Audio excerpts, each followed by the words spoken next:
нисгэж болно гэж боддог. Энэ нь болохоор одоо миний сурж байгаа програмчлал нь тэрнээс цөөрн болдог.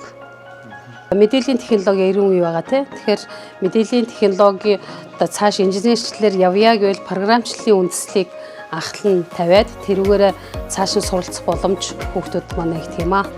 DFC гэдэг юм байдаг. Тэрнгээр бодлого бодож, споч дээр болгоудаа тавиад тэрнгээр орлгалт гэж сурсан. Нэгдүгээр сургууль дээр математик програмчлалын хэлний хүн болох багасаа сургалт явагдаж байгаа. Энэ сургалтаар болохоор хүүхдүүдэд алгоритмын анхны мэдгэдэггүй, програмчлалын хэлний анхны мэдгэдэггүйнийг математик дээр суурь дээр нь үндэслээд явуулах зорилго тавиад ингээд явагдаж байна сургалт маань.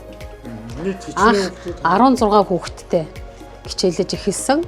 Одоогийн байдлаар нөгөө 8 дугаар анги руу орчингууд дөрөвт тасагдаад одоо 12 хүүхэдтэй хичээлж байгаа. Google сайт дээр болохоор бид нэр сайт бүтээгээд тэн дээр ямар нэг хийсэн хичээлүүдээ болохоор оруулж өгдөг. Яг сонирхлынхын үүднээс анханаас нь ярьшилж байгаа тагсан хүүхдүүд байгаа. Тэгээд их бол гэсэн. За их бол яах юм? С тэнцүү? С дээр юг нэмэх вэ? Энэ A тоогоо нэмэн тийм үү? 80-аас их байвал нэмэн. Их биш байвал нэмэх үү? Нэмэхгүй гэсэн. Энэ сургалтыг бол анхны жилдээ хичээлүүлж байгаа. Мэдээлэл технологийн хичээл дээр болохоор сонгон судлах хичээлээр энэ програмчлалын хэлээ бол 10-11 дугаар ангид байдаг байхгүй юу? 11-12 дугаар ангид.